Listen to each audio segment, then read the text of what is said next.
த wild robot ரீசெண்டாக தியேட்டரில் வெளிவந்து மாபெரும் வெற்றி பெற்ற ஒரு அனிமேஷன் திரைப்படம். அதாவது ஒரு அனிமேஷன் திரைப்படத்திலேயே ஒரு மிகப்பெரிய வெற்றி அப்படின்ற மாதிரி சொல்லணும்னா அது இந்த வைல்டு ரோபோட் மட்டும்தான்.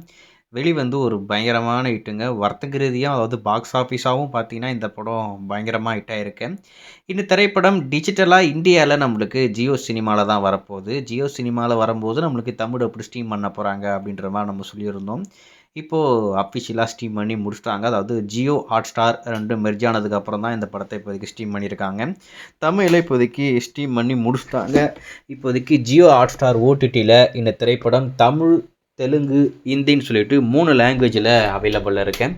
இது வரைக்கும் இந்த படத்தை நீங்கள் பார்க்கல அப்படின்னு சொன்னால் ஹாட்ஸ்டாரில் பார்த்து பயங்கரமாக என்ஜாய் பண்ணுங்கள். கண்டிப்பாக வர்த்தான திரைப்படம், ரொம்ப சூப்பராகவும் இருக்குமாமா. பார்த்த எல்லாருமே ரொம்ப அற்புதமான திரைப்படம் அப்படின்ற மாதிரி ரிப்போர்ட்லாம் சொல்லியிருக்காங்க. நீங்கள் இந்த வைல்ட் ரோபோட் படத்தை இதுக்கு முன்னாடி பார்த்துருந்தா இந்த படம் உங்களுக்கு எந்த அளவுக்கு பிடிச்சிருக்கு, இல்லை இது வரைக்கும் பார்க்கல அப்படின்னு சொன்னால் ஹாட்ஸ்டாரில் இப்போதைக்கு அவைலபிள் இருக்குது. ஹாட்ஸ்டாரில் பாருங்கள். அனிமேஷன்லேயே இந்த படத்தை ரொம்ப டிஃப்ரெண்ட்டாக மேக் பண்ணியிருப்பாங்க. மேக்கிங்காக ரொம்ப சூப்பரான ஒரு திரைப்படம், விஎஃப்எக்ஸாகவும் ரொம்ப அற்புதமான ஒரு திரைப்படம். எந்த இடத்துலையுமே விஎஃப்எக்ஸை பற்றி குறை சொல்ல முடியாது.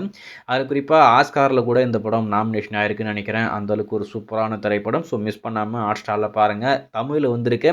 அதில் குறிப்பாக டப்பிங்குமே ரொம்ப சூப்பராக இருக்குது. ஜியோ அவங்க டப் பண்ணாமல் ஹாட்ஸ்டார் டைம் கிட்ட கொடுத்துருப்பாங்க போல இருக்குது. மேபி கொஞ்சம் சுமாராக இருக்குது, அதனால் இருக்குன்னு நினைக்கிறேன். வெயிட் பண்ணி பார்ப்போம்.